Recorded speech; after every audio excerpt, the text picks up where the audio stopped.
ਅੰਮ੍ਰਿਤਸਰ ਸਤਿਗੁਰ ਸਤਵਾਦੀ, ਜਿਤ ਨਾਤੈ ਕਉਆ ਹੰਸ ਹੋਹੈ।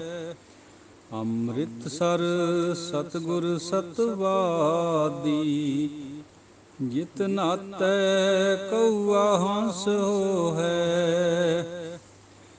ਗੋਬਿੰਦ ਗੋਬਿੰਦ ਪ੍ਰੀਤਮ ਮਨ ਪ੍ਰੀਤਮ, ਮਿਲ ਸਤ ਸੰਗਤ ਸ਼ਬਦ ਮਨ ਮੋਹੈ। ਅੰਮ੍ਰਿਤਸਰ ਸਤਿਗੁਰ ਸਤਵਾਦੀ, ਜਿਤ ਨਾਤੈ ਕਉਆ ਹੰਸ ਹੋਹੈ। ਜਪ ਗੋਬਿੰਦ ਗੋਬਿੰਦ ਧਿਆਈਐ, ਸਭ ਕੋ ਦਾਨ ਦੇ ਪ੍ਰਭ ਉਹੈ। ਮੇਰੇ ਭਾਈ ਜਨਾ ਮੋਕੋ ਗੋਬਿੰਦ ਗੋਬਿੰਦ ਗੋਬਿੰਦ ਮਨ ਮੋਹੈ। ਅੰਮ੍ਰਿਤਸਰ ਸਤਿਗੁਰ ਸਤਵਾਦੀ, ਜਿਤ ਨਾਤੈ ਕਉਆ ਹੰਸ ਹੋਹੈ। ਗੋਬਿੰਦ ਗੋਬਿੰਦ ਗੋਬਿੰਦ ਗੁਣ ਗਾਵਾਂ, ਮਿਲ ਗੁਰ ਸਾਧ ਸੰਗਤ ਜਨ ਸੋਹੈ।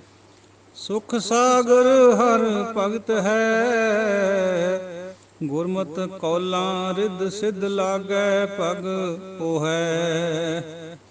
ਅੰਮ੍ਰਿਤਸਰ ਸਤਿਗੁਰ ਸਤਵਾਦੀ, ਜਿਤ ਨਾਤੈ ਕਉਆ ਹੰਸ ਹੋਹੈ। ਜਨ ਕੋ ਰਾਮ ਨਾਮ ਆਧਾਰਾ, ਹਰ ਨਾਮ ਜਪਤ ਹਰ ਨਾਮੇ ਸੋਹੈ। ਦੁਰਮਤ ਭਾਗਹੀਣ ਮਤ ਫੀਕੇ, ਨਾਮ ਸੁਨਤ ਆਵੈ ਮਨ ਰੋਹੈ। ਅੰਮ੍ਰਿਤਸਰ ਸਤਿਗੁਰ ਸਤਵਾਦੀ, ਜਿਤ ਨਾਤੈ ਕਉਆ ਹੰਸ ਹੋਹੈ। ਕਉਆ ਕਾਗ ਕੋ ਅੰਮ੍ਰਿਤ ਰਸ ਪਾਈਐ, ਤ੍ਰਿਪਤੈ ਬਿਸਟਾ ਖਾਏ ਮੁਖ ਗੋਹੈ। ਨਾਨਕ ਧਨ ਧਨ ਵੱਡੇ ਵਡਭਾਗੀ, ਜਿਨ ਗੁਰਮਤਿ ਨਾਮ ਹਿਰਦੈ ਮਲ ਧੋਹੈ। ਅੰਮ੍ਰਿਤਸਰ ਸਤਿਗੁਰ ਸਤਵਾਦੀ, ਜਿਤ ਨਾਤੈ ਕਉਆ ਹੰਸ ਹੋਹੈ। ਅੰਮ੍ਰਿਤਸਰ ਸਤਿਗੁਰ ਸਤਵਾਦੀ, ਜਿਤ ਨਾਤੈ ਕਉਆ ਹੰਸ ਹੋਹੈ।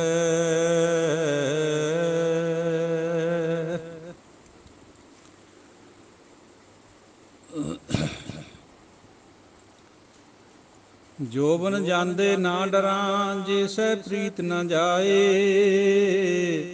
ਫਰੀਦਾ ਕੀਤੀ ਜੋਬਨ ਪ੍ਰੀਤ ਬਿਨ, ਸੁੱਕ ਗਏ ਕੁਮਲਾਏ। ਸਤਿਗੁਰਾਂ ਦੀ ਸਾਜੀ ਨਵਾਜੀ ਪਿਆਰੀ ਸਾਧ ਸੰਗਤ ਜੀਓ, ਗੁਰੂ ਖਾਲਸਾ ਜੀਓ ਤੇ ਗੁਰਬਾਣੀ ਵਿਚਾਰ ਗਰੁੱਪ ਦੇ ਗੁਰਮੁਖ ਜਨੋ, ਆਪ ਜੀ ਦੇ ਚਰਨਾਂ 'ਚ ਆਪਣੀ ਤੁੱਛ ਬੁੱਧੀ ਦੁਆਰਾ ਬਾਬਾ ਫਰੀਦ ਜੀ ਦੇ ਅਗਲੇ ਸ਼ਲੋਕਾਂ ਦੀ ਵਿਚਾਰ ਹਾਜ਼ਰ ਹੈ। ਬਾਬਾ ਜੀ ਦੇ ਬਚਨ, ਉਹਨਾਂ ਦੀ ਵਿਚਾਰ ਸੁਣਨ ਤੋਂ ਪਹਿਲਾਂ ਫਤਿਹ ਗਜਾਈਏ ਗੁਰੂ ਦੁਆਰਾ ਬਖਸ਼ੀ ਹੋਈ। ਵਾਹਿਗੁਰੂ ਜੀ ਕਾ ਖਾਲਸਾ, ਵਾਹਿਗੁਰੂ ਜੀ ਕੀ ਫਤਿਹ। ਜੋਬਨ ਜਾਂਦੇ ਨਾ ਡਰਾਂ, ਜੇ ਸਹਿ ਪ੍ਰੀਤ ਨਾ ਜਾਏ। ਕਈ ਲੋਕ, ਖਾਸ ਕਰਕੇ ਬੀਬੀਆਂ, ਆਪਣੇ ਜੋਬਨ ਨੂੰ ਸੰਭਾਲ ਕੇ ਰੱਖਦੀਆਂ। ਬੱਚਾ ਜਨਮਣੇ ਤੋਂ ਵੀ ਪਰਹੇਜ਼ ਕਰਦੀ। ਉਹ ਆਪਣੀ ਹਉਮੈ ਦੇ ਵਿੱਚ ਰਹਿੰਦੇ ਆ ਵੀ ਮੇਰਾ ਸਰੀਰ ਬਹੁਤ ਸੁਡੌਲ ਹੈ, ਵਧੀਆ ਹੈ, ਮੈਂ ਇਹਨੂੰ ਰੱਖਣਾ ਹੈ। ਪਰ ਬਾਬਾ ਜੀ ਫਰਮਾਉਂਦੇ ਗੁਰਬਾਣੀ 'ਚ ਬਈ ਜੇ ਪਤੀ ਦਾ ਪ੍ਰੇਮ ਹੀ ਨਾ ਪ੍ਰਾਪਤ ਹੋਇਆ, ਫਿਰ ਇਹੋ ਜਿਹੇ ਜੋਬਨ ਨੂੰ ਕਿਆ ਚੱਟਣਾ। ਬਿਲਕੁਲ ਨਾ ਡਰੋ, ਜੋਬਨ ਜੇ ਜਾਂਦਾ ਹੈ ਤਾਂ ਜਾਣ ਦਿਓ, ਅੰਗ ਢਿਲਕਦੇ ਆ ਤਾਂ ਢਿਲਕਣ ਦਿਓ, ਪਰੰਤੂ ਪਰਮਾਤਮਾ ਦੀ, ਆਪਣੇ ਪਤੀ ਦੀ ਜਿਹੜੀ ਪ੍ਰੀਤ ਹੈ ਉਹ ਨਹੀਂ ਜਾਣੀ ਚਾਹੀਦੀ। ਫਰੀਦਾ ਕੀਤੀ ਜੋਬਨ ਪ੍ਰੀਤ ਬਿਨ, ਸੁੱਕ ਗਏ ਕੁਮਲਾਏ। ਇਸ ਪ੍ਰੇਮ ਤੋਂ ਬਿਨਾਂ, ਇਸ ਪ੍ਰੀਤ ਤੋਂ ਬਿਨਾਂ ਕਿੰਨੇ ਹੀ ਜੋਬਨ ਸੁੱਕ ਗਏ ਕੁਮਲਾਏ। ਪ੍ਰੀਤ ਨਿਹਾਇਤ ਜ਼ਰੂਰੀ ਹੈ। ਪ੍ਰੀਤ ਤੋਂ ਬਿਨਾਂ ਵੈਸੇ ਵੀ ਇੱਕ ਦਿਨ ਨਾਸ਼ ਹੋਣਾ ਹੈ ਸਰੀਰ ਦਾ। ਜਿਹੜੀ ਸੁਡਾਲਤਾ ਹੈ, ਜਿਹੜੀਆਂ ਅੱਖਾਂ ਅੱਜ ਮਟਕਦੀਆਂ, ਇਹਨਾਂ ਨੇ ਕੱਲ੍ਹ ਨੂੰ ਫਿਰ ਇਹਨਾਂ ਦੇ ਵਿੱਚ ਪੰਛੀਆਂ ਨੇ ਬੈਠ ਕੇ ਆਲ੍ਹਣੇ ਵੀ ਪਾਉਣੇ, ਸੂਣਾ ਵੀ ਹੈ, ਵਿੱਚ ਬੱਚੇ ਵੀ ਦੇਣੇ। ਇਸ ਕਰਕੇ ਜੋਬਨ ਜਾਂਦੇ ਦਾ ਕੋਈ ਡਰ ਨਹੀਂ ਜੇ ਪਰਮਾਤਮਾ ਦੀ ਪ੍ਰੀਤ ਰਹਿ ਜਾਏ। ਫਰੀਦਾ ਚਿੰਤ ਖਟੋਲਾ ਬਾਣ ਦੁੱਖ ਬਿਰਹਿ ਵਿਛਾਵਣ ਲੈ, ਇਹ ਹਮਾਰਾ ਜੀਵਨਾ ਤੂੰ ਸਾਹਿਬ ਸੱਚੇ ਵੇ।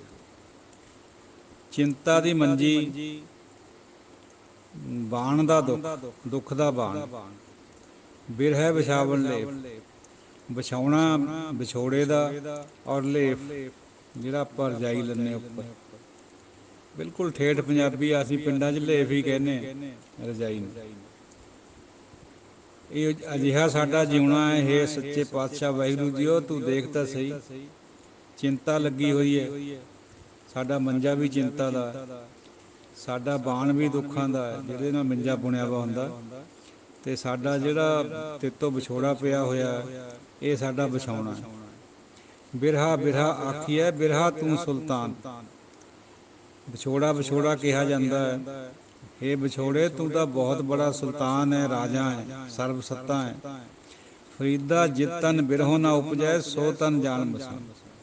ਜਿੱਥੇ ਇਹ ਵਿਛੋੜਾ ਨਹੀਂ ਉਤਪੰਨ ਹੁੰਦਾ, ਮਤਲਬ ਹੈ ਪਰਮਾਤਮਾ ਦੇ ਪ੍ਰਤੀ ਸਾਨੂੰ ਇਹ ਨਹੀਂ ਲੱਗਦਾ ਵੀ ਅਸੀਂ ਤੇਰੇ ਤੋਂ ਵਿਛੜੇ ਹੋਏ ਹਾਂ। ਉਹ ਤਾਂ ਐਂ ਸਮਝੋ ਵੀ ਮਸਾਨ ਹੈ, ਉਹ ਸਰੀਰ ਨਹੀਂ ਹੈ। ਸੋ ਤਨ ਜਾਣ ਮਸਾਨ, ਉਹ ਤਾਂ ਮੜੀਆਂ ਹੈ ਜਿਨ੍ਹਾਂ ਦੇ ਅੰਦਰ ਵਿਛੋੜਾ ਨਹੀਂ ਪੈਦਾ ਹੁੰਦਾ। ਵਿਛੋੜਾ ਦਾ ਅਹਿਸਾਸ ਹੋਣਾ ਤਾਂ ਹੀ ਰੱਬ ਨੂੰ ਅਸੀਂ ਪਾਵਾਂਗੇ, ਜੇ ਸਾਨੂੰ ਉਹਦਾ ਪਤਾ ਲੱਗੂਗਾ ਵੀ ਅਸੀਂ ਉਹ ਤੋਂ ਵਿਛੜੇ ਹੋਏ ਹਾਂ। ਕਬੀਰ ਰਹਿ ਨਾਇਰ ਵਿਛੋਰਿਆ, ਰਾਉ ਰੇ ਸ਼ੰਖ ਮਝੂਰ, ਦੇਵਲ ਦੇਵਲ ਧਾੜੀ ਦੇਸੈਂ ਉਗਵਤ ਸੂਰ। ਕਬੀਰ ਜੀ ਫਰਮਾਉਂਦੇ ਹੈ, ਉਹ ਸ਼ੰਖ ਉਹ ਕਿੰਨਾ ਚੰਗਾ ਹੁੰਦਾ ਜੇ ਤੂੰ ਆਪਣੇ ਸ਼ੌਹ ਨਾਲ ਆਪਣੇ ਸਮੁੰਦਰ ਦੇ ਵਿੱਚ ਹੀ ਰਹਿੰਦਾ, ਆਪਣੇ ਪਤੀ ਦੇ ਕੋਲ ਹੀ ਰਹਿੰਦਾ। ਹੁਣ ਤੂੰ ਬਾਹਰ ਆ ਕੇ ਮੰਦਰਾਂ ਦੇ ਵਿੱਚ ਸਵੇਰੇ ਸ਼ਾਮ ਧਾਹਾਂ ਮਾਰਦਾ ਫਿਰਦਾ ਜਾਂ ਸ਼ੰਖ ਵਜਾਉਂਦੇ। ਦੇਖੋ ਕਿੱਧਰ ਨੂੰ ਤਸ਼ਬੀਹ ਦਿੱਤੀ ਹੈ ਕਬੀਰ ਜੀ ਨੇ। ਮਿਸਾਲ ਹੈ ਦੁਨਿਆਵੀ ਔਰ ਗਿਆਨ ਹੈ ਇਹਦੇ ਵਿੱਚ ਵੀ। ਧਾਹਾਂ ਮਾਰਨੀਆਂ ਪੈਣੀਆਂ ਪ੍ਰੇਮ ਤੋਂ ਵਿਛੜ ਕੇ, ਆਪਣੇ ਪਤੀ ਤੋਂ ਵਿਛੜ ਕੇ। ਤੋ ਜਿਵੇਂ ਸ਼ੰਖ ਮਾਰਦਾ ਧਾਹਾਂ, ਸਾਨੂੰ ਵੀ ਇਸ ਤਰ੍ਹਾਂ ਹੀ ਮਾਰਨੀਆਂ ਪੈਣੀਆਂ। ਫਰੀਦਾ ਇਹ ਵਿਸ ਗੰਦਲਾਂ ਧਰੀਆਂ ਖੰਡ ਲਿਵਾ। ਬਾਬਾ ਜੀ ਫਰਮਾਉਂਦੇ ਹੈ ਵੀ ਇਹ ਜਿਹੜੀਆਂ ਸਾਨੂੰ ਬੜੀਆਂ ਸਵਾਦਲੀਆਂ ਦਿਖਦੀਆਂ ਨਾ ਚੀਜ਼ਾਂ ਦੁਨੀਆ ਦੀਆਂ, ਇਹ ਵਿਸ ਹੈ। ਇਹ ਖੰਡ ਨਾਲ ਉੱਪਰ ਤੋਂ ਲਪੇਟ ਕੇ ਰੱਖੀਆਂ ਹੋਈਆਂ, ਵਿੱਚ ਇਹਨਾਂ ਦੇ ਕੜੱਤਣ ਹੈ। ਇਹ ਵਿਸ ਖੰਡ ਨਾਲ ਲਵੇੜੀ ਹੋਈ ਆ ਉੱਪਰੋਂ। ਇੱਕ ਰਾਹੇ ਦੇ ਰਹਿ ਗਏ, ਇੱਕ ਰਾਧੀ ਗਏ ਉਜਾੜ। ਇੱਕ ਬੀਜਦੇ ਰਹਿ ਗਏ, ਇੱਕ ਬੀਜੀ ਹੋਈ ਵੀ ਉਜਾੜ ਕੇ ਚਲੇ ਗਏ। ਫਰੀਦਾ ਚਾਰ ਗਵਾਇਆ ਹੰਡ ਕਹਿ, ਚਾਰ ਗਵਾਇਆ ਸਮ। ਚਾਰ ਪਹਿਰ ਗਵਾਤੇ ਕੰਮਕਾਰ ਕਰਦਿਆਂ, ਚਾਰ ਸੌਂ ਕੇ ਲੰਘਾਤੇ, ਰੱਬ ਨੂੰ ਕਦੇ ਯਾਦ ਹੀ ਨਹੀਂ ਕਰਿਆ। ਲੇਖਾ ਰੱਬ ਮੰਗੇਸੀਆ ਤੂੰ ਆਹੋਂ ਕਿਹੜੇ ਕੰਮ। ਜਦ ਤੇਰਾ ਹਿਸਾਬ ਕਿਤਾਬ ਹੋਣਾ ਹੈ, ਪੱਤਰੀ ਖੁੱਲ੍ਹਣੀ ਹੈ, ਫਿਰ ਤੈਨੂੰ ਪਤਾ ਲੱਗੂਗਾ ਜਦ ਪਰਮਾਤਮਾ ਨੇ ਪੁੱਛਣਾ ਵੀ ਤੂੰ ਕਿਹੜੇ ਕੰਮ ਨੂੰ ਆਇਆ ਸੀ ਉਰੇ। ਤੇਰਾ ਇੱਕੋ ਹੀ ਪ੍ਰਯੋਜਨ ਸੀ ਨਾਮ ਜਪਣ ਦਾ, ਉਹ ਤਾਂ ਕਰਿਆ ਕੋਈ ਨਹੀਂ। ਚੱਲ ਪੈ ਲੰਬਾ, ਫਿਰ ਪਟਾ ਫੇਰਦੇ ਜਾਮ ਉਹਦੇ ਉੱਤੇ। ਫਰੀਦਾ 10 ਦਰਵਾਜ਼ੇ ਜਾਏ ਕਹਿ ਕਿਉਂ ਡਿੱਠੋ ਘੜਿਆਲ। ਹੁਣ ਘੜਿਆਲ ਦੀ ਘੰਟੀ ਦੀ ਮਿਸਾਲ ਦਿੰਦੇ ਆ। ਦਰਵਾਜ਼ੇ ਦੇ ਉੱਪਰ ਟੰਗਿਆ ਵਾ ਹੁੰਦਾ ਸੀ ਘੰਟਾ ਬੜਾ। ਇਹ ਨਿਰਦੋਸ਼ਾਂ ਮਾਰੀਏ ਹਮ ਦੋਸ਼ਾਂ ਕਾ ਕਿਆ ਹਾਲ। ਇਹ ਨਿਰਦੋਸ਼ਾ ਹੀ ਮਾਰਿਆ ਜਾ ਰਿਹਾ ਹੈ, ਘੰਟੇ ਨੇ ਤਾਂ ਕੋਈ ਕਸੂਰ ਨਹੀਂ ਕਰਿਆ ਹੋਇਆ। ਅਤੇ ਸਾਡਾ ਜਿਹੜੇ ਇੰਨੇ ਦੋਸ਼ਾਂ ਨਾਲ ਭਰੇ ਹੋਏ ਆ, ਸਾਡਾ ਕਿਆ ਹਾਲ ਹੋਊ।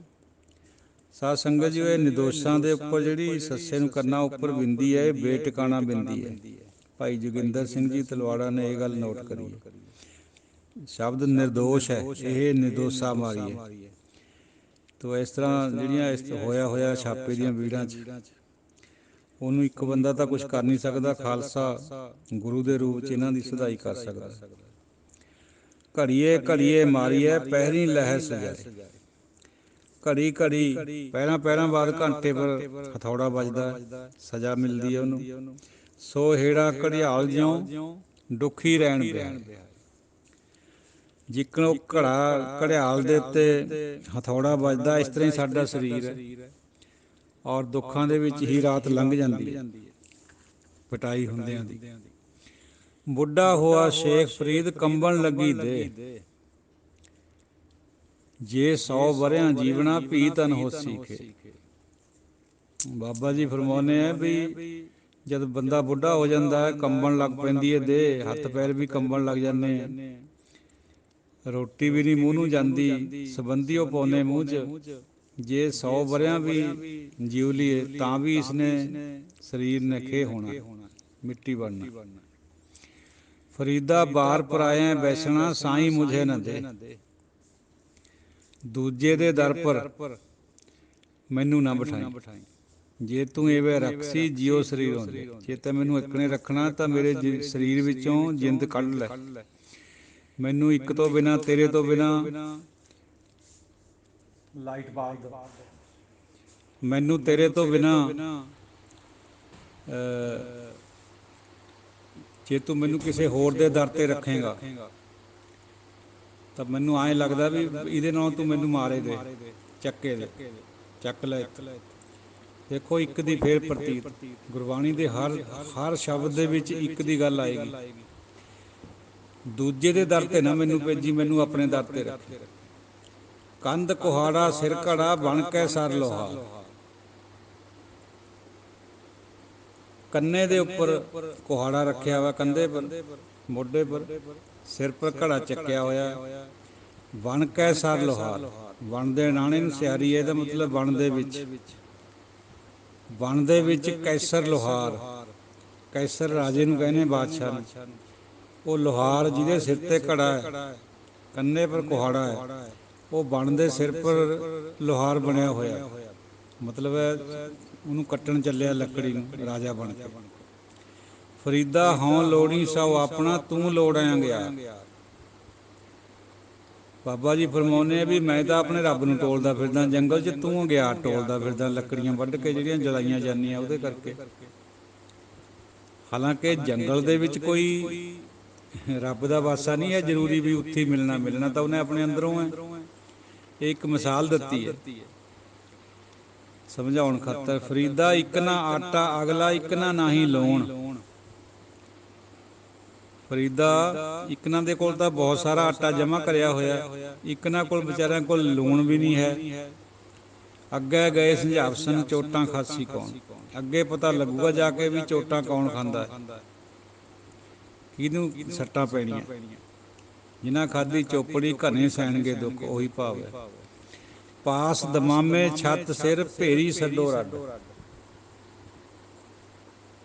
ਦਮਾਮੇ ਢੋਲ ਨਗਾਰੇ ਉਹ ਵੱਜਦੇ ਨੇ ਲਾਗ, ਸਿਰ ਦੇ ਉੱਪਰ ਛਤਰ ਹੈ ਔਰ ਭੇਰੀਆਂ ਵੱਜ ਰਹੀਆਂ। ਰੱਡ ਇੱਕ ਛੰਦ ਹੁੰਦਾ ਹੈ, ਭੇਰੀ ਦੇ ਨਾਲ ਗਾਇਆ ਜਾਂਦਾ ਹੈ।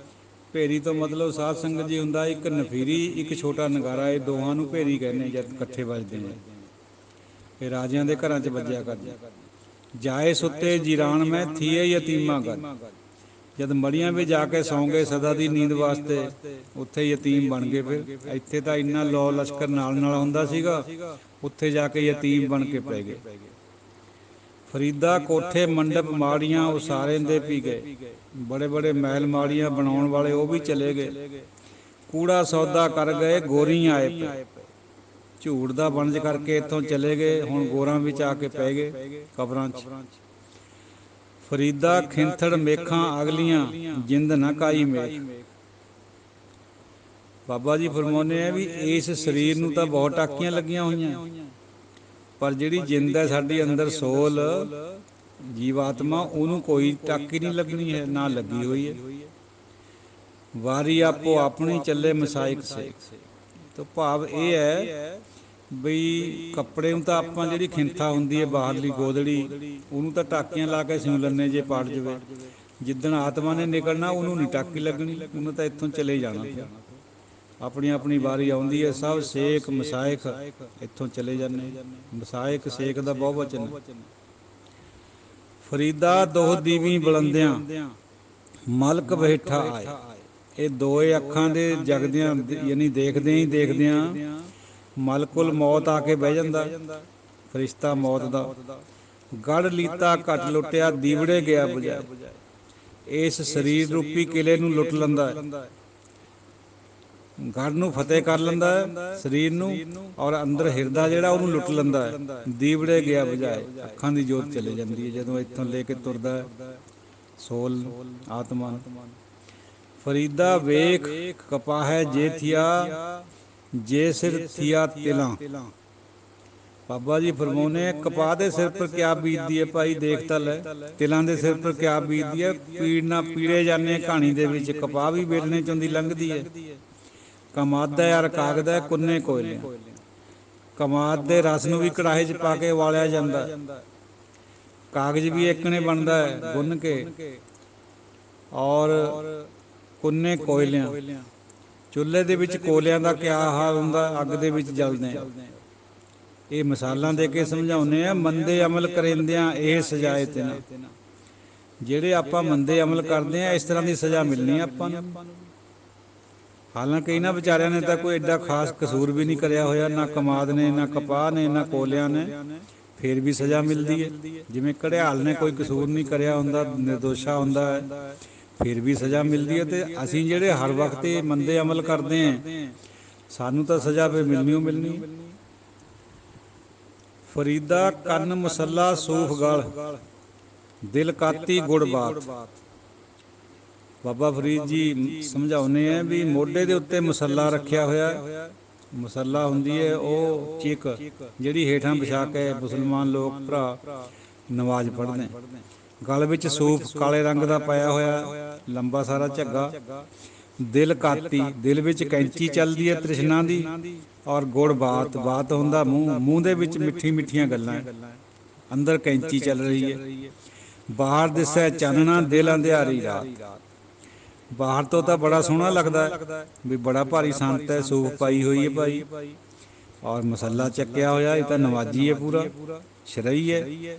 ਪਰ ਬਾਬਾ ਜੀ ਫਰਮਾਉਂਦੇ ਆ ਵੀ ਬਾਹਰ ਤੇ ਇਹ ਦਿਖਦਾ ਸਾਰਾ ਕੁਝ ਚੰਗਾ ਲੱਗਦਾ, ਚਾਨਣਾ ਦਿਖਦਾ, ਦਿਲ ਤਾਂ ਅੰਧਿਆਰੀ ਰਾਤ ਹੈ। ਦਿਲ ਤਾਂ ਮੱਸਿਆ ਦੀ ਰਾਤ ਵਰਗਾ ਕਾਲਾ ਹੋਇਆ ਪਿਆ। ਤੋ ਇਹ ਤਾਂ ਅਸੀਂ ਸਾਧ ਸੰਗਤ ਜੀ ਅੱਜ ਦੀ ਵਿਚਾਰ। ਹੁਣ ਥੋੜ੍ਹੀ ਜਿਹੀ ਵਿਚਾਰ ਹੋਰ ਕਰਦੇ ਹਾਂ, ਸਮਾਂ ਹੈ ਅਜੇ ਆਪਣੇ ਕੋਲ। ਇੱਕ ਦਿਨ ਆਪਾਂ ਸਾਂਖ ਮੱਤ ਵਿਚਾਰਿਆ ਸੀ, ਅੱਜ ਥੋੜ੍ਹਾ ਜਿਹਾ ਕੰਪੈਰੇਟਿਵ ਸਟੱਡੀ ਵੇਦਾਂਤ ਦੀ ਕਰਨੀ ਹੈ। ਵੇਦਾਂਤ ਮੱਤ ਜਿਹੜਾ ਹੈ 6 ਸ਼ਾਸਤਰਾਂ ਦੇ ਵਿੱਚ ਆਉਂਦਾ। ਵੇਦ ਵਿਆਸ ਦਾ ਲਿਖਿਆ ਛੋਟੀ ਜਿਹੀ ਬੁੱਕਲੈਟ ਹੈ, ਉਹਦੇ ਸੂਤਰ ਹੈ।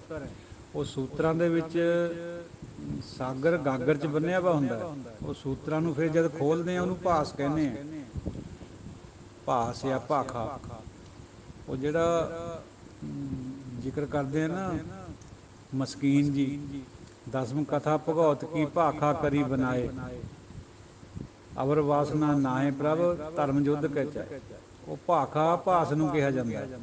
ਭਾਸ ਹੁੰਦਾ ਹੈ ਖੋਲ੍ਹ ਕੇ ਵਿਆਖਿਆ ਕਰੀ ਹੋਈ ਟੀਕੇ ਦੀ, ਟੀਕਾ ਕਰਿਆ ਹੋਇਆ ਕਿਸੇ ਵੀ ਸੂਤਰ ਦਾ। ਸੂਤਰ ਹੁੰਦਾ ਸੰਖੇਪ, ਔਰ ਭਾਸ ਜਾਂ ਟੀਕਾ ਹੁੰਦਾ ਉਹਦਾ ਖੁਲਾਸਾ ਕਰਿਆ ਹੋਇਆ। ਤੋ ਇਹ ਜਿਹੜਾ ਫਿਰ ਵੇਦਾਂਤ ਹੈ, ਵੇਦਾਂਤ ਦਾ ਖੁਲਾਸਾ ਸ਼ੰਕਰਾਚਾਰੀਏ ਨੇ ਕਰਿਆ। ਕਿਸੇ ਟਾਈਮ ਸਾਧ ਸੰਗਤ ਜੀ ਉਹ ਬੁੱਧ ਦਾ ਧਰਮ, ਬੁੱਧਿਜ਼ਮ ਇੰਨਾ ਫੈਲ ਗਿਆ ਸੀ ਭਾਰਤ ਵਿੱਚ ਬਈ ਬਾਕੀ ਦੇ ਧਰਮਾਂ ਵਾਲੇ ਹਿੰਦੂ ਖਾਸ ਕਰਕੇ ਉਦੋਂ ਸੀਗੇ, ਸਿੱਖ ਤਾਂ ਉਦੋਂ ਹੈ ਨਹੀਂ ਸੀ, ਬਾਹਰ ਨਿਕਲਣ ਤੋਂ ਵੀ ਡਰਦੇ ਹੁੰਦੇ ਸੀ। ਇੰਨਾ ਗਲਬਲਾ ਸੀ ਬੁੱਧ ਧਰਮ ਦਾ। ਔਰ ਜੇ ਪੰਜਾਬ ਦੀ ਆਪਾਂ ਥੋੜ੍ਹੀ ਜਿਹੀ ਬਾਤ ਕਰੀਏ, ਪੰਜਾਬ ਪੱਛਮੀ ਜਿਹੜਾ ਉੱਧਰ ਪਾਕਿਸਤਾਨ ਦਾ ਹਿੱਸਾ, ਉਹ ਵੀ ਅਫਗਾਨਿਸਤਾਨ ਤੱਕ ਬੁੱਧ ਧਰਮ ਇੱਕਣ ਫੈਲਿਆ ਸੀ। ਇਹਦੀ ਇੱਕ ਮਿਸਾਲ ਆਪ ਜੀ ਨਾਲ ਸਾਂਝੀ ਕਰਨੀ ਹੈ ਤਾਂ ਕਿ ਗਹਿਰਾਈ 'ਚ ਗੱਲ ਆ ਜਾਏ ਬਈ ਬੁੱਧ ਧਰਮ ਕਿਵੇਂ ਛਾਇਆ ਹੋਇਆ ਸੀਗਾ, ਜਦ ਕਿ ਹੁਣ ਉਹਦਾ ਨਾਮੋ ਨਿਸ਼ਾਨ ਮਿਟ ਚੁੱਕਿਆ ਲਗਭਗ। ਜਿਹੜਾ ਸੰਘੋਲ ਸ਼ਹਿਰ ਹੈ, ਪਿੰਡ ਹੈ, ਇਹ ਲੁਧਿਆਣਾ ਚੰਡੀਗੜ੍ਹ ਹਾਈਵੇ 'ਤੇ ਆਉਂਦਾ। ਉਹ ਸੰਘੋਲ ਕਿਸੀ ਵਕਤ 14 ਕੋਹਾਂ ਤੱਕ 4 ਚਫੇਰੇ ਨੂੰ ਵਸਿਆ ਹੋਇਆ ਘੁੱਗ ਸ਼ਹਿਰ ਸੀਗਾ। ਜਦ ਹਿਊਨ ਸਾਂਗ ਆਇਆ ਉਦੋਂ ਵੀ ਇਹ ਬਹੁਤ ਮਸ਼ਹੂਰ ਸ਼ਹਿਰ ਸੀਗਾ। ਹਿਊਨ ਸਾਂਗ ਨੇ ਚਾਈਨਾ ਦੇ ਵਿੱਚ ਜਿਹੜਾ ਲਿਖੀ ਆਪਣੀ ਕਿਤਾਬ, ਉਹਦੇ ਵਿੱਚ ਇਸ ਸ਼ਹਿਰ ਦਾ ਜ਼ਿਕਰ ਕਰਿਆ ਬਈ ਸਤਲੁਜ ਤੋਂ ਇੰਨੇ ਕੋਹ ਦੂਰ ਹੈ। ਉਹਦੀ ਜਗ੍ਹਾ ਵੀ ਉਹਨਾਂ ਨੇ ਆਪਣਾ ਕੋਈ ਨਾਂ ਲਿਖਿਆ ਚਾਈਨਾ ਦੇ ਵਿੱਚ, ਚਾਈਨੀਜ਼ ਵਿੱਚ। ਬਈ ਉਹਦੇ ਮੈਂ ਇੱਕ ਚੀਜ਼ ਦੇਖੀ ਹੈ ਵੀ ਉੱਥੇ ਬਾਕੀ ਸ਼ਹਿਰਾਂ ਵਿੱਚ ਤਾਂ ਹੁੰਦੀ ਹੈ ਬਾਰ-ਬਾਰ ਖਾਈ ਬਣੀ ਹੋਈ ਪਾਣੀ ਦੀ, ਕਿਲਿਆਂ ਦੇ ਦੁਸ਼ਮਣਾਂ ਤੋਂ ਰੱਖਿਆ ਵਾਸਤੇ। ਬਈ ਸੰਘੋਲ ਇੱਕ ਐਸਾ ਸ਼ਹਿਰ ਮੈਂ ਦੇਖਿਆ ਜਿਹਦੇ ਬਾਹਰ ਵੀ ਤੇ ਅੰਦਰ ਵੀ ਖਾਈ ਟਰੰਚ ਬਣੀ ਹੋਈ ਸੀ ਪਾਣੀ ਦੀ। ਇਹ ਸਾਧ ਸੰਗਤ ਜੀ ਦਾ ਨਿਸ਼ਾਨ ਹੁਣ ਵੀ ਹੈ, ਦਾਸਰਾ ਦੇਖ ਕੇ ਵੀ ਆਇਆ ਪਿੱਛੇ ਜੇ। ਉੱਥੇ ਇੱਕ ਬੰਦਾ ਛੱਡਿਆ ਵਾ ਗੌਰਮੈਂਟ ਨੇ ਮਿਊਜ਼ੀਅਮ ਖਾਤਰ, ਜਿਹੜਾ ਪੁਟਾਈ ਹੁੰਦੀ ਹੈ ਨਿਊਆਂ ਵਗੈਰਾ, ਉੱਥੋਂ ਚੀਜ਼ਾਂ ਨਿਕਲਦੀਆਂ ਉਹ ਸਾਂਭ ਲੈਂਦਾ ਫਿਰ ਗੌਰਮੈਂਟ ਵੱਲੋਂ ਹੈ। ਉਹਦੇ ਵਿਸ਼ੇਸ਼ ਹੁਣ ਵੀ ਉੱਥੇ ਪ੍ਰਾਪਤ ਹੁੰਦੇ ਵੀ ਅੰਦਰ ਵੀ ਖਾਈ ਹੋਈ ਬਣੀ ਹੋਈ ਸੀ। ਹਾਲਾਂਕਿ ਹੁਣ ਤਾਂ ਲੋਕ ਉੱਥੇ ਪਾਥੀਆਂ ਵਗੈਰਾ ਪੱਥਦੇ ਆ ਬੀਬੀਆਂ, ਪਰ ਨਿਸ਼ਾਨ ਅਜੇ ਬਾਕੀ ਹੈ। ਤਾਂ ਉਹ ਇਸ ਸ਼ਹਿਰ ਦੀ ਗੱਲ ਕਰ ਰਿਹਾ ਸੰਘੋਲ ਦੀ।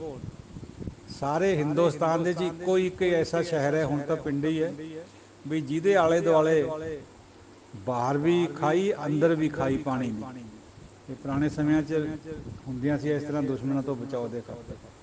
ਤਾਂ ਕਹਿਣ ਤੋਂ ਮਤਲਬ ਇਹ ਹੈ ਵੀ 14-14 ਮੀਲ ਤੱਕ ਜਾਂ ਕੋਹਾਂ ਤੱਕ ਇਹ ਸ਼ਹਿਰ ਵਸਿਆ ਹੋਇਆ ਸੀ। ਜਦ ਤੋਂ ਬਾਅਦ ਫਿਰ ਸਮੇਂ ਨੇ ਢਹਿ ਢੇਰੀ ਕਰ ਦਿੱਤਾ। ਹੁਣ ਤਾਂ ਇੱਕ ਉੱਚਾ ਜਿਹਾ ਥੜਾ ਥੇ ਜਿਹਾ ਹੀ ਦਿਖਦਾ, ਜਿਹਨੂੰ ਉੱਚਾ ਪਿੰਡ ਕਹਿ ਦਿੰਦੇ ਆ ਆਮ ਲੋਕ ਹੈ ਜਿਹੜੇ। ਵੈਸੇ ਨਾਂ ਸੰਘੋਲ ਹੈ ਉਹਦਾ, ਉੱਥੇ ਮਿਊਜ਼ੀਅਮ ਵੀ ਬਣਿਆ ਹੋਇਆ। ਸੋ ਇਹ ਜਿਹੜਾ ਬੁੱਧ ਧਰਮ ਦਾ ਇੰਨਾ ਬੋਲਬਾਲਾ ਸੀਗਾ, ਇਹਦੀਆਂ ਚੁਗਲਾਂ ਹਲਾਈਆਂ ਸ਼ੰਕਰਾਚਾਰੀਆ ਨੇ। ਦੱਖਣ ਤੋਂ ਆਇਆ, ਉਹਨੇ ਉਹ ਵਿਆਖਿਆ ਕਰੀ ਵੇਦਾਂਤ ਦੀ, ਵੇਦਾਂ ਦੀ। ਵੇਦਾਂਤ ਤੋਂ ਮਤਲਬ ਹੈ ਵੇਦਾਂ ਦਾ ਪਿਛਲਾ ਭਾਗ, ਯਾਨੀ ਉਪਨਿਸ਼ਦ। ਉਪਨਿਸ਼ਦਾਂ ਦੇ ਵਿੱਚ ਆਤਮਾ ਔਰ ਪਰਮਾਤਮਾ ਦਾ ਬਹੁਤ ਗਿਆਨ ਹੈ। ਉਹਨੇ ਉਹ ਸਾਰਾ ਇਸ ਤਰ੍ਹਾਂ ਪ੍ਰਗਟ ਕਰਕੇ ਰੱਖ ਦਿੱਤਾ ਵੀ ਬੁੱਧ ਧਰਮ ਨੂੰ ਇੱਥੋਂ ਭਜਾ ਦਿੱਤਾ। ਹੌਲੀ ਹੌਲੀ ਬਾਹਮਣੀ ਧਰਮ ਨੇ ਪਲਸੇਟਾ ਮਾਰ ਕੇ ਬੁੱਧ ਧਰਮ ਨੂੰ ਇੱਥੋਂ ਔਰ ਜੈਨ ਧਰਮ ਦੋਹਾਂ ਨੂੰ ਖਤਮ ਕਰ ਦਿੱਤਾ। ਉਹ ਜਿਹੜਾ ਵੇਦਾਂਤ ਹੈ ਉਹ ਇਹ ਕਹਿੰਦਾ ਹੈ ਵੀ ਤਿੰਨ ਚੀਜ਼ਾਂ ਹੈ, ਬ੍ਰਹਮ ਸੱਤਿਆ, ਜਗਤ ਮਿਥਿਆ, ਜੀਵੋ ਬ੍ਰਹਮ ਨਾ ਪਰਾ। ਵੀ ਬ੍ਰਹਮ ਹੈ ਜਿਹੜਾ ਪਰਮਾਤਮਾ ਉਹ ਸੱਤ ਹੈ, ਜਿਹੜਾ ਜਗਤ ਆਪਾਂ ਨੂੰ ਦਿਖ ਰਿਹਾ ਹੈ ਇਹ ਮਿਥਿਆ ਹੈ, ਔਰ ਜੀਵ ਹੀ ਬ੍ਰਹਮ ਹੈ। ਜਿਹੜਾ ਜੀਵ ਹੈ ਇਹੀ ਬ੍ਰਹਮ ਹੈ। ਹੁਣ ਇਹ ਚੀਜ਼ ਦੀ ਥੋੜ੍ਹੀ ਥੋੜ੍ਹੀ ਵਿਆਖਿਆ ਕਰਦੇ ਆਪਾਂ ਅੱਗੇ ਚੱਲੀਏ, ਗੁਰਬਾਣੀ ਦੇ ਨਾਲ ਮਿਲਾ ਕੇ ਦੇਖਣਾ ਆਪਾਂ ਨੇ ਇਹ ਸਾਰਾ ਕਾਸੇ ਨਹੀਂ। ਬ੍ਰਹਮ ਸੱਤ ਹੈ, ਸੱਤ ਦਾ ਮਤਲਬ ਹੈ ਐਗਜ਼ਿਸਟੈਂਟ, ਹੈ ਪੀ ਹੋਸੀ ਜਾਏ ਨਾ ਜਾਸੀ ਰਚਨਾ ਜਿੰਨ ਰਚਾਈ, ਗੁਰੂ ਨਾਨਕ ਸਾਹਿਬ। ਤੋ ਇਹ ਗੱਲ ਵੇਦਾਂਤ ਵਿੱਚ ਆਉਂਦੀ ਹੈ ਵੀ ਜਿਹੜਾ ਬ੍ਰਹਮ ਹੈ ਉਹ ਸੱਤ ਹੈ, ਉਹ ਅਖੰਡ ਹੈ, ਉਹ ਅਜਨਮਾ ਹੈ, ਉਹ ਬਹੁਤ ਵੱਡਾ ਹੈ, ਉਹਦਾ ਕੋਈ ਆਦਿ ਅੰਤ ਨਹੀਂ ਹੈ, ਉਹ ਸਦਾ ਤੋਂ ਹੈ, ਔਰ ਉਹਨੂੰ ਵਿਆਖਿਆ ਨਹੀਂ ਉਹਦੀ ਕਰੀ ਜਾ ਸਕਦੀ। ਵੇਦਾਂ ਨੇ ਉਹਨੂੰ ਨੇਤ ਨੇਤ ਕਹਿ ਤਾ। ਨੈਗੇਟਿਵ ਵਿਆਖਿਆ ਕਰੀਏ, ਪੋਜ਼ੀਟਿਵ ਨਹੀਂ ਕਰੀ। ਗੁਰਬਾਣੀ 'ਚ ਵੀ ਜ਼ਿਕਰ ਆਉਂਦਾ ਇੱਕ ਜਗ੍ਹਾ, ਨੇਤ ਨੇਤ ਕਥੰਤ ਵੇਦਾ। ਵੇਦਾਂ ਨੇ ਤਾਂ ਕਹਿ ਤਾ ਵੀ ਤੂੰ ਆਹ ਵੀ ਨਹੀਂ ਹੈ, ਤੂੰ ਉਹ ਵੀ ਨਹੀਂ ਹੈ, ਕਿਆ ਕਹੀਏ ਤੈਨੂੰ, ਤੇਰਾ ਕੁਝ ਤੇਰਾ ਪਤਾ ਹੀ ਨਹੀਂ ਲੱਗ ਰਿਹਾ ਕੁਝ। ਪਰ ਸਾਧ ਸੰਗਤ ਜੀ ਉਹ ਗੁਰੂ ਨਾਨਕ ਸਾਹਿਬ ਨੇ ਪਰਮਾਤਮਾ ਨੂੰ ਡਿਫਾਈਨ ਵੀ ਕਰ ਦਿੱਤਾ। ਇਹ ਦੇਖੋ ਫਰਕ ਹੈ ਵੇਦਾਂਤ ਨਾਲ। ਮੂਲ ਮੰਤਰ 'ਚ ਆਉਂਦਾ ਇੱਕ ਓਅੰਕਾਰ ਸਤਿਨਾਮ ਕਰਤਾ ਪੁਰਖ ਨਿਰਭਉ ਨਿਰਵੈਰ ਅਕਾਲ ਮੂਰਤ ਅਜੂਨੀ ਸੈਭੰ ਗੁਰ ਪ੍ਰਸਾਦਿ। ਇਹ ਸਾਰੇ ਐਟਰੀਬਿਊਟਸ ਪਰਮਾਤਮਾ ਦੇ। ਇੱਕ ਵੀ ਹੈ ਓਅੰਕਾਰ ਵੀ ਬਣ ਜਾਂਦਾ ਘੜੀ 'ਚ। ਆਹ ਸੰਸਾਰ ਓਅੰਕਾਰ ਹੈ, ਜਦੋਂ ਨਿਰਗੁਣ ਸੀ ਉਹ ਏਕਾ ਸੀ, ਫਿਰ ਵੀ ਮੁੜ ਕੇ ਏਕਾ ਬਣਨਾ ਉਹਨੇ। ਇਹ ਕਈ ਵਾਰ ਹੋ ਲਿਆ ਇਸ ਤਰ੍ਹਾਂ, ਬਾਣੀ ਦੱਸਦੀ ਹੈ। ਤੋ ਸਤਿਨਾਮ ਉਹ ਹਮੇਸ਼ਾ ਤੋਂ ਐਗਜ਼ਿਸਟੈਂਟ ਹੈ, ਉਹਦਾ ਨਾਮ ਵੀ ਸੱਚਾ ਹੈ, ਉਹ ਆਪ ਵੀ ਸੱਚਾ ਹੈ, ਔਰ ਹਮੇਸ਼ਾ ਤੋਂ ਉਹ ਰਹਿੰਦਾ ਹੈ। ਸਤ ਦਾ ਮਤਲਬ ਹੈ ਹਮੇਸ਼ਾ ਹੀ ਰਹਿਣ ਵਾਲਾ। ਕਰਤਾ ਪੁਰਖ ਉਹ ਦੁਨੀਆ ਦਾ ਕ੍ਰੀਏਟਰ ਹੈ, ਸਾਰੀ ਦੁਨੀਆ ਉਸੇ ਤੋਂ ਆਈ ਹੈ, ਉਸੇ ਨੇ ਸਾਜੀ ਹੈ। ਨਿਰਭਉ ਵੀ ਹੈ, ਨਿਰਵੈਰ ਵੀ ਹੈ, ਅਕਾਲ ਮੂਰਤ ਹੈ। ਉਹਦੀ ਮੂਰਤ ਹੈਗੀ ਹੈ, ਸੂਰਤ ਨਹੀਂ ਹੈ, ਉਹ ਮੂਰਤ ਹੈ। ਔਰ ਉਹ ਅਕਾਲ ਹੈ, ਉਹਦੇ ਸਿਰ ਪਰ ਕੋਈ ਕਾਲ ਨਹੀਂ ਹੈ। ਉਹ ਅਜਨਮਾ ਹੈ, ਨਾ ਜੰਮਦਾ ਨਾ ਮਰਦਾ। ਸੈਭੰ ਆਪਣੇ ਆਪ ਤੋਂ ਪੈਦਾ ਹੋਇਆ, ਔਰ ਗੁਰੂ ਦੀ ਕਿਰਪਾ ਦੇ ਨਾਲ ਉਹ ਮਿਲਦਾ। ਇਹ ਡੈਫੀਨੀਸ਼ਨ ਦੇ ਦਿੱਤੀ ਜਿਹਨੂੰ ਵੇਦ ਕਹਿੰਦੇ ਸੀਗੇ ਵੀ ਦਿੱਤਿਓ ਨਹੀਂ ਜਾ ਸਕਦੀ, ਔਰ ਵੀ ਉਹਨੂੰ ਆਪਾਂ ਨੈਗੇਟਿਵਲੀ ਕਹਿ ਸਕਦੇ ਵੀ ਤੂੰ ਆਹ ਵੀ ਨਹੀਂ ਹੈ, ਤੂੰ ਆਹ ਵੀ ਨਹੀਂ ਹੈ, ਤੂੰ ਉਹ ਵੀ ਨਹੀਂ ਹੈ, ਨੇਤ ਨੇਤ। ਪਰ ਗੁਰੂ ਨਾਨਕ ਸਾਹਿਬ ਨੇ ਉਹਦੀ ਡੈਫੀਨੀਸ਼ਨ ਦਿੱਤੀ। ਇਹ ਨਿਚੋੜ ਹੈ ਸਾਡੇ ਸਾਰਾ ਫਲਸਫਾ ਜਿਹੜਾ ਹਿੰਦੁਸਤਾਨ ਦਾ, 6 ਸ਼ਾਸਤਰਾਂ ਦਾ, ਜੈਨਿਜ਼ਮ ਦਾ, ਬੁੱਧ ਧਰਮ ਦਾ, ਉਹਨਾਂ ਸਾਰਿਆਂ ਦੇ ਵਿੱਚੋਂ ਨਿਚੋੜ ਹੈ ਜਿਹੜਾ ਗੁਰੂ ਗ੍ਰੰਥ ਸਾਹਿਬ ਜੀ ਦੇ ਵਿੱਚ ਹੈ। ਜਦ ਆਪਾਂ ਕੰਪੈਰੇਟਿਵ ਸਟੱਡੀ ਕਰਦੇ ਹਾਂ ਤਾਂ ਬਹੁਤ ਆਨੰਦ ਆਉਂਦਾ ਇਸ ਗੱਲ 'ਚ। ਤੋ ਦੂਜਾ ਉਹਨੇ ਦਿੱਤਾ ਮਿਥਿਆ ਦਾ, ਵੀ ਜਿਹੜਾ ਜਗਤ ਹੈ, ਇਹ ਜਿਹੜੀ ਪ੍ਰਕਿਰਤੀ ਹੈ ਇਹ ਮਿਥਿਆ ਹੈ। ਮਿਥਿਆ ਸਾਧ ਸੰਗਤ ਜੀ ਕਿਹਨੂੰ ਕਹਿੰਦੇ? ਮਿਥਿਆ ਦਾ ਮਤਲਬ ਅੰਗਰੇਜ਼ੀ 'ਚ ਹੁੰਦਾ ਸੁਪਰ ਇੰਪੋਜੀਸ਼ਨ। ਸੁਪਰ ਇੰਪੋਜ਼ ਕਰਨਾ। ਸੁਪਰ ਇੰਪੋਜ਼ ਦਾ ਮਤਲਬ ਹੁੰਦਾ ਹੈ ਵੀ ਢੱਕ ਲੈਣਾ ਕਿਸੇ ਚੀਜ਼ ਨੂੰ। ਜਿਹੜੀ ਅਸਲੀ ਚੀਜ਼ ਹੈ ਉਹਨੂੰ ਢੱਕ ਕੇ ਹੋਰ ਦਿਖਾਉਣੀ, ਉਹਨੂੰ ਕਹਿੰਦੇ ਆ ਮਿਥਿਆ। ਤੋ ਮਿਥਿਆ ਦੇ ਵਿੱਚ ਜਿਹੜਾ ਆਧਾਰ ਹੈ ਉਹ ਤਾਂ ਉਹੀ ਰਹਿੰਦਾ ਹੈ। ਜਿਵੇਂ ਸਭ ਦੇ ਅੰਦਰ ਬ੍ਰਹਮ ਹੈ, ਬ੍ਰਹਮ ਤਾਂ ਰਹੇਗਾ, ਆਤਮਾ ਵੀ ਰਹੇਗੀ, ਲੇਕਿਨ ਆ ਉੱਪਰ ਤੇ ਜੋ ਆਪਾਂ ਨੂੰ ਸਰੀਰ ਦਿਖਦਾ ਹੈ ਨਾ, ਇਹਨੇ ਉਹ ਆਤਮਾ ਨੂੰ ਢੱਕਿਆ ਹੋਇਆ। ਇਹ ਸੁਪਰ ਇੰਪੋਜੀਸ਼ਨ ਹੈ। ਜਿਵੇਂ ਕਿਸੇ ਇੱਕ ਫੋਟੋ ਦੇ ਉੱਪਰ ਦੂਜੀ ਫੋਟੋ ਛਾਪ ਦਈਏ, ਉਹਨੂੰ ਲੁਕੋ ਦਈਏ। ਤੋ ਇਸੇ ਨੂੰ ਦੇਹ ਅਧਿਆਸ ਕਹਿੰਦੇ ਆ। ਅਧਿਆਸ ਦਾ ਮਤਲਬ ਵੀ ਸੁਪਰ ਇੰਪੋਜੀਸ਼ਨ ਹੁੰਦਾ ਹੈ। ਆਪਣਾ ਜਿਹੜਾ ਸਰੀਰ ਹੈ, ਆਪਾਂ ਇਹਨੂੰ ਸੱਚ ਮੰਨੀ ਬੈਠੇ ਹਾਂ, ਅਸਲ 'ਚ ਇਹ ਸੁਪਰ ਇੰਪੋਜੀਸ਼ਨ ਹੈ। ਇਹਦੇ ਹੇਠਾਂ ਜਿਹੜਾ ਆਧਾਰ ਹੈ ਉਹ ਬ੍ਰਹਮ ਹੈ, ਆਤਮਾ ਹੈ। ਉਹਨੂੰ ਆਪਾਂ ਨਹੀਂ ਜਾਣਦੇ, ਅਸਲ 'ਚ ਉਹੀ ਹੈ ਆਪਾਂ। ਨਾਮ ਰੱਖ ਲੈਂਦੇ ਹਾਂ, ਰੂਪ ਦੇ ਦਿੰਦੇ ਹਾਂ। ਉਹ ਬਾਹਰ ਤੋਂ ਸਾਨੂੰ ਦਿਖਦਾ ਕੁਛ ਹੋਰ ਹੈ, ਹੁੰਦਾ ਕੁਛ ਹੋਰ ਹੈ। ਜਿਵੇਂ ਸੂਰਜ ਆਪਾਂ ਨੂੰ ਥਾਲੀ ਵਰਗਾ ਦਿਖਦਾ, ਪਰ ਗੱਲ ਹੋਰ ਹੈ, ਅਸਲ 'ਚ ਉਹ ਗੋਲ ਹੈ। ਉਹ ਪਿਛਲਾ ਹਿੱਸਾ ਦਿਖਦਾ ਨਹੀਂ, ਆਪਾਂ ਨੂੰ ਥਾਲੀ ਵਰਗਾ ਲੱਗਦਾ। ਤੋ ਜੋ ਦੇਖਣ ਨੂੰ ਹੋਰ ਲੱਗੇ ਉਹਨੂੰ ਆਪਾਂ ਮਿਥਿਆ ਕਹਿੰਦੇ ਹਾਂ। ਜਿਹੜਾ ਮਤਲਬ ਐਗਜ਼ਿਸਟੈਂਟ ਤਾਂ ਹੋਵੇ, ਉਹਦੀ ਹਸਤੀ ਹੋਂਦ ਹੋਵੇ, ਲੇਕਿਨ ਉਹ ਦਿਸਦੀ ਹੋਰ ਤਰ੍ਹਾਂ ਹੋਵੇ, ਉਹਨੂੰ ਮਿਥਿਆ ਕਹਿੰਦੇ ਹਾਂ। ਝੂਠ ਨਹੀਂ ਹੁੰਦਾ ਮਿਥਿਆ ਦਾ ਮਤਲਬ। ਮਿਥਿਆ ਦਾ ਮਤਲਬ ਹੈ ਵੀ ਹੋਵੇ ਜ਼ਰੂਰ, ਲੇਕਿਨ ਉਹ ਦਿਸਦਾ ਹੋਰ ਤਰ੍ਹਾਂ ਹੋਵੇ, ਉਹ ਮਿਥਿਆ। ਇਹ ਹੁੰਦਾ ਮਾਇਆ ਕਰਕੇ ਮਿਥਿਆ। ਜਿਹੜੀ ਮਾਂ ਮੈਨੇ ਨਹੀਂ, ਤੇ ਯਾ ਮਾਂ ਯਾ ਦਾ ਮਤਲਬ ਹੈ ਉਹ ਜਾਂ ਜੋ ਆਪਾਂ ਨੂੰ ਦਿਸਦਾ ਉਸ ਤਰ੍ਹਾਂ ਨਾ ਹੋਵੇ, ਉਹਨੂੰ ਕਹਿੰਦੇ ਮਾਇਆ, ਮਿਥਿਆ। ਤੋ ਮਾਇਆ ਕਰਕੇ ਮਿਥਿਆ ਹੈ। ਗੁਰਬਾਣੀ 'ਚ ਸੁਖਮਨੀ ਸਾਹਿਬ 'ਚ ਵੀ ਬਹੁਤ ਜ਼ਿਕਰ ਕਰਿਆ ਗੁਰੂ ਮਹਾਰਾਜ ਨੇ ਇਸ ਚੀਜ਼ ਦਾ। ਮਿਥਿਆ ਹਉਮੈ ਮਮਤਾ ਮਾਇਆ, ਔਰ ਮਿਥਿਆ ਰਾਜ ਜੋਬਨ ਧਨ ਮਾਲ, ਮਿਥਿਆ ਕਾਮ ਕ੍ਰੋਧ ਵਿਕਰਾਲ, ਮਿਥਿਆ ਰਥ ਹਸਤੀ ਮਿਥਿਆ ਰਥ ਹਸਤੀ ਅਸਬ ਵਸਤਰਾ। ਇਹ ਸਭ ਕੁਝ ਮਿਥਿਆ ਹੈ। ਹਉਮੈ ਵੀ, ਮਮਤਾ ਵੀ, ਰਾਜ ਜੋਬਨ, ਧਨ ਦੌਲਤ, ਕਾਮ ਕ੍ਰੋਧ, ਇਹ ਵੀ ਲੋਭ ਮੋਹ ਹੰਕਾਰ, ਇਹ ਸਭ ਮਿਥਿਆ ਹੈ। ਦਿਸਦੇ ਹੋਰ ਹੈ, ਗੱਲ ਹੋਰ। ਹਾਥੀ ਘੋੜੇ ਵਸਤਰ ਰਥ, ਇਹ ਸਭ ਮਾਇਆ ਹੈ। ਅਸਥਿਰ ਭਗਤ ਸਾਧ ਕੀ ਸ਼ਰਨ, ਜਿਹੜੀ ਰਹਿਣ ਵਾਲੀ ਵਸਤੂ ਹੈ ਉਹ ਸਾਧੂ ਦੀ ਸ਼ਰਨ ਹੈ। ਇਹ ਚੀਜ਼ਾਂ ਰਹਿਣੀਆਂ ਨਹੀਂ ਜਿਹੜੀਆਂ ਉੱਪਰ ਗਿਣੀਆਂ। ਨਾਨਕ ਜਪ ਜਪ ਜੀਵੈ ਗੁਰ ਕੇ ਚਰਨ। ਰਹਿਣ ਵਾਲਾ ਕੇਵਲ ਪਰਮਾਤਮਾ ਦਾ ਨਾਮ ਹੈ, ਬਾਕੀ ਸਾਰੀਆਂ ਚੀਜ਼ਾਂ ਮਿਥਿਆ ਹੈ। ਉਹਨਾਂ ਨੇ ਇੱਕ ਨਾ ਇੱਕ ਦਿਨ ਮਿਟ ਕੇ ਪਰਮਾਤਮਾ ਦੇ ਵਿੱਚ ਲੀਨ ਹੋ ਜਾਣਾ। ਔਰ ਸਾਡੇ ਨੇਤਰ, ਹੱਥ, ਰਸਨਾ, ਚਰਨ, ਮਨ, ਇਹ ਸਭ ਵਿਕਾਰਾਂ ਵੱਲ ਧੱਕਦੇ ਸਾਨੂੰ। ਇਹ ਸਭ ਮਿਥਿਆ।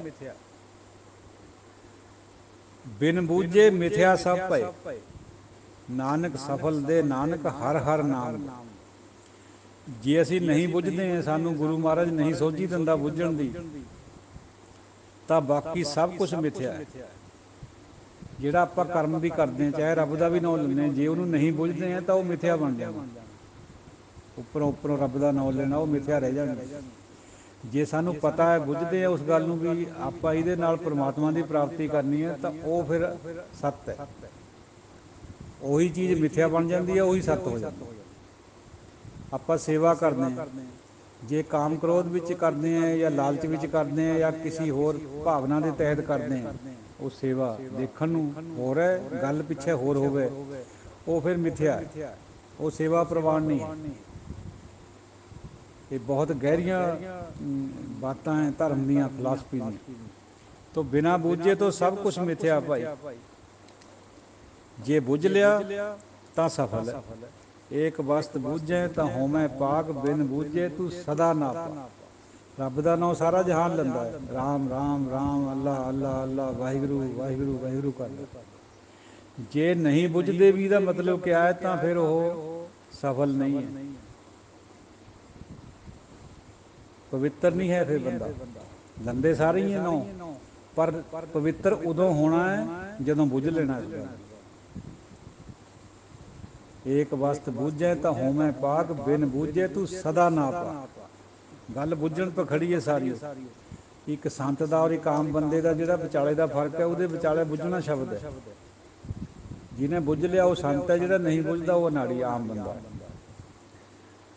ਸੋ ਇਹ ਮਿਥਿਆ ਦਾ ਕਨਸੈਪਟ ਬਹੁਤ ਬੜਾ ਹੈ, ਜਿਹੜਾ ਸ਼ੰਕਰਾਚਾਰੀਆ ਨੇ ਐਕਸਪਲੇਨ ਕਰਿਆ ਵਿਦਾਂਤ ਵਿੱਚੋਂ। ਅੱਗੇ ਚੱਲ ਕੇ ਆਊਗਾ ਰਾਮਾਨੁਜ ਦਾ ਸਿਧਾਂਤ, ਜਿਹਦੇ ਵਿੱਚ ਇਹਨਾਂ ਚੀਜ਼ਾਂ ਦਾ ਵੀ ਖੰਡਨ ਕਰਿਆ ਉਹਨੇ ਫਿਰ। ਔਰ ਗੁਰਬਾਣੀ ਦੀ ਸਟੱਡੀ ਵੀ ਆਪਾਂ ਦੇਖਣਾ ਵੀ ਗੁਰਬਾਣੀ ਕਿਵੇਂ ਇਹਨਾਂ ਨੂੰ ਦੇਖ ਰਹੀ ਹੈ ਚੀਜ਼ਾਂ ਨੂੰ। ਤੋ ਸਾਧ ਸੰਗਤ ਜੀਓ, ਵੇਦਾਂ ਨੇ ਇੱਕ ਹੋਰ ਗੱਲ ਕਹੀ ਵੀ ਜਿਹੜਾ ਬ੍ਰਹਮ ਹੈ ਉਹ ਅਨਿਰਵਚਨੀ ਹੈ, ਵੀ ਉਹਨੂੰ ਸ਼ਬਦਾਂ ਦੇ ਵਿੱਚ, ਭਾਸ਼ਾ ਦੇ ਵਿੱਚ ਬਿਆਨ ਨਹੀਂ ਕਰਿਆ ਜਾ ਸਕਦਾ। ਔਰ ਜਿਹੜੀ ਸਾਡੀ ਮਾਇਆ ਹੈ ਇਹ ਵੀ ਅਨਿਰਵਚਨੀ ਹੈ, ਇਹਨੂੰ ਵੀ ਨਹੀਂ ਬਿਆਨ ਕਰਿਆ ਜਾ ਸਕਦਾ। ਤੋ ਜਿਹੜਾ ਬ੍ਰਿਹਦਰਕਾ ਉਪਨਿਸ਼ਦ ਹੈ ਉਹਦੇ ਵਿੱਚ ਨੇਤੀ ਨੇਤੀ ਸ਼ਬਦ ਤਾਂ ਹੀ ਦਿੱਤਾ ਹੋਇਆ ਵੀ ਸ਼ਬਦਾਂ ਵਿੱਚ ਇਹਨੂੰ ਬਿਆਨ ਨਹੀਂ ਆਪਾਂ ਕਰ ਸਕਦੇ। ਪਰ ਗੁਰੂ ਸਾਹਿਬ ਨੇ ਅਨਿਰਵਚਨੀय ਨਹੀਂ ਰਹਿਣ ਦਿੱਤਾ, ਮੂਲ ਮੰਤਰ ਦੇ ਕੇ ਸਾਨੂੰ ਸਮਝਾਤਾ ਵੀ ਪਰਮਾਤਮਾ ਇਸ ਤਰ੍ਹਾਂ ਦਾ ਹੈ। ਬੇਸ਼ੱਕ ਸਮਝ ਵਿੱਚ ਸਾਡੀ 'ਚ ਆਵੇ ਨਾ ਆਵੇ, ਪਰ ਜਿਹੜੇ ਮਹਾਂਪੁਰਸ਼ ਉਹਨੂੰ ਪ੍ਰਾਪਤ ਕਰ ਲੈਂਦੇ ਆ ਉਹਨਾਂ ਦੀ ਸਮਝ ਵਿੱਚ ਜ਼ਰੂਰ ਆ ਜਾਂਦਾ। ਤੋ ਬ੍ਰਹਮ ਸੱਤ ਹੈ, ਜਗਤ ਮਿਥਿਆ ਹੈ ਮਾਇਆ ਕਰਕੇ।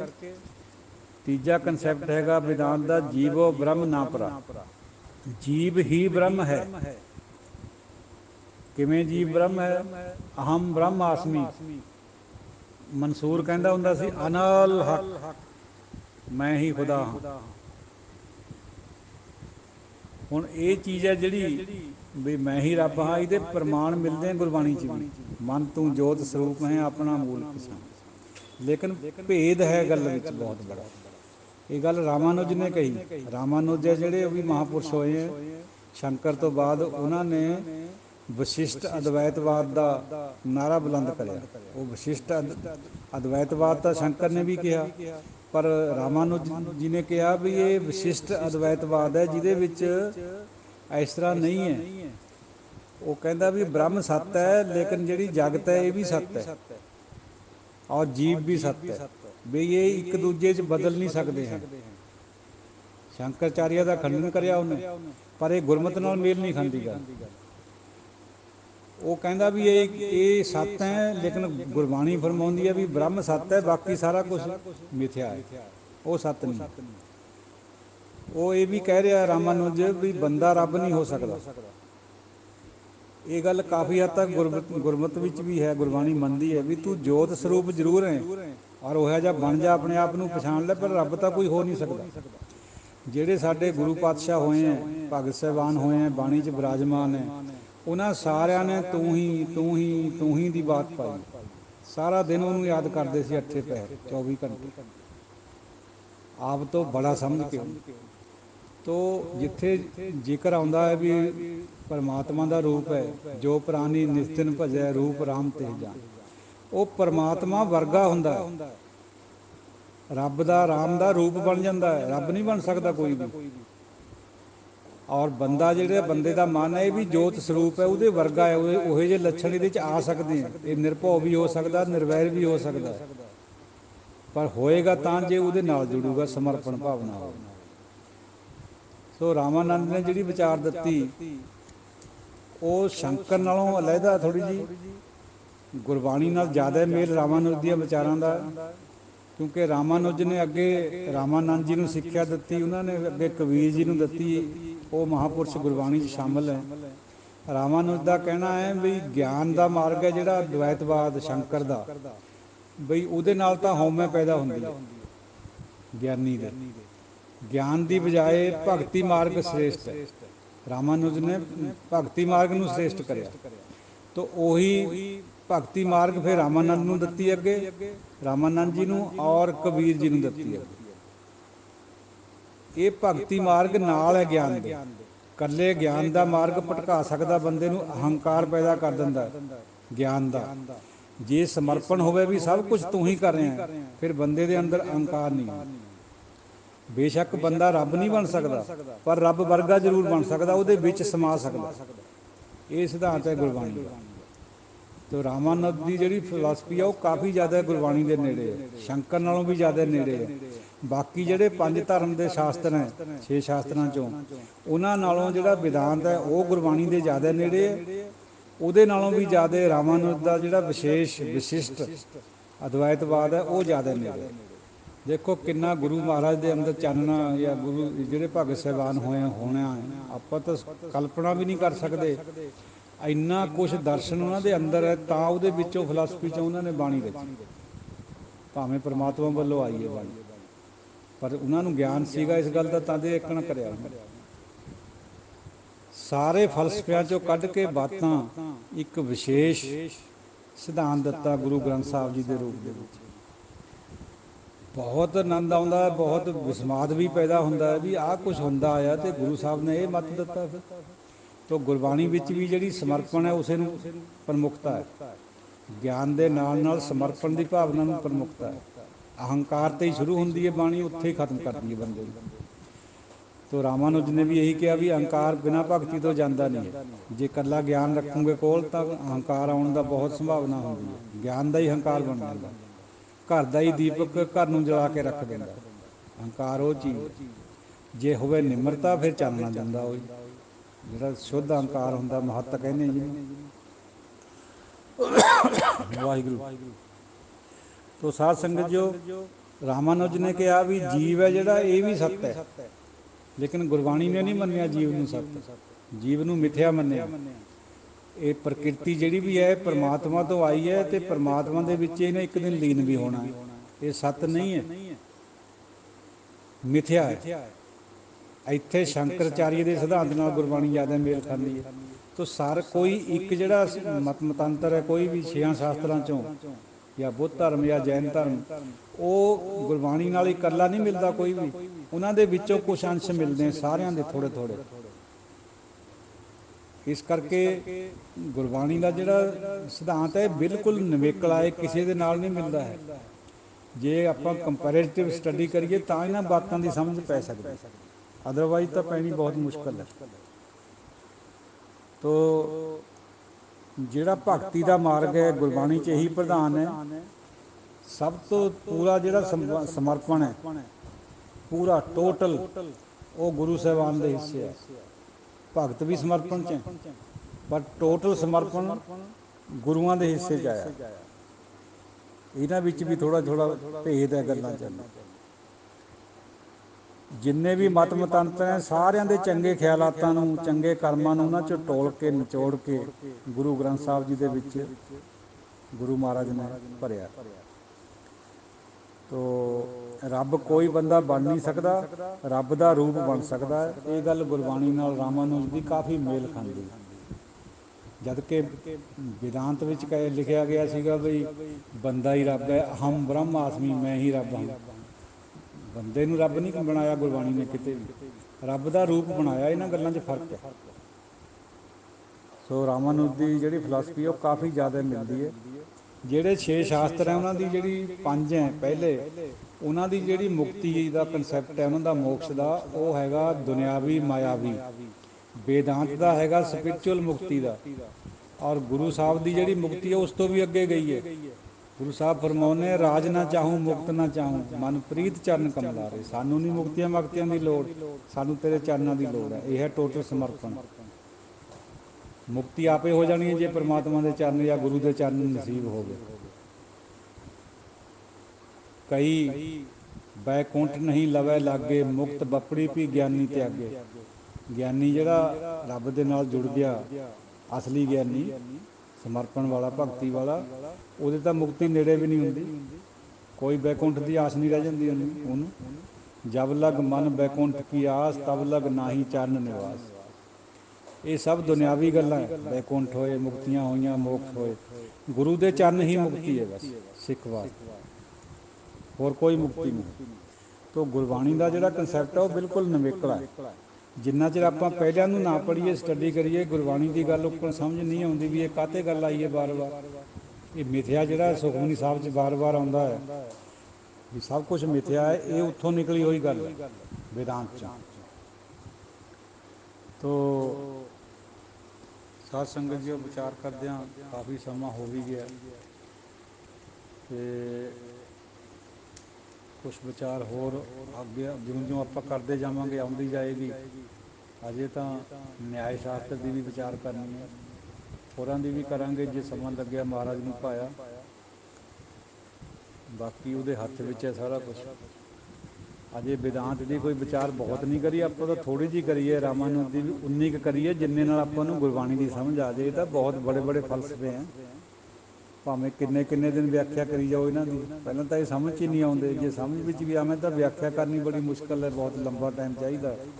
ਆਪਾਂ ਬਿਲਕੁਲ ਸੰਖੇਪ ਦੇ ਵਿੱਚ, ਜਿਵੇਂ ਸਾਗਰ ਗਾਗਰ 'ਚ ਬੰਦ ਕਰਿਆ ਵਾ ਹੁੰਦਾ, ਇਸ ਤਰ੍ਹਾਂ ਦੀ ਵਿਚਾਰ ਲਈਏ ਤਾਂ ਕਿ ਸਾਨੂੰ ਕੰਪੈਰੇਟਿਵ ਸਟੱਡੀ 'ਚੋਂ ਗੁਰਮਤਿ ਦੀ ਸੋਝੀ ਆ ਜਾਏ। ਗੁਰਮਤਿ ਦਾ ਕਿਆ ਖਿਆਲ ਹੈ, ਬਾਕੀਆਂ ਦਾ ਕਿਆ ਖਿਆਲ ਹੈ, ਇਸ ਐਂਗਲ ਤੋਂ ਆਪਾਂ ਨੇ ਵਿਚਾਰ ਕਰੀਏ। ਤੋ ਦਿਓ ਆਗਿਆ, ਕੋਈ ਅਪਸ਼ਬਦ ਦੀ ਖਿਮਾ ਦਿਓ ਅਸੀਸ। ਵਾਹਿਗੁਰੂ ਜੀ ਕਾ ਖਾਲਸਾ, ਵਾਹਿਗੁਰੂ ਜੀ ਕੀ ਫਤਿਹ।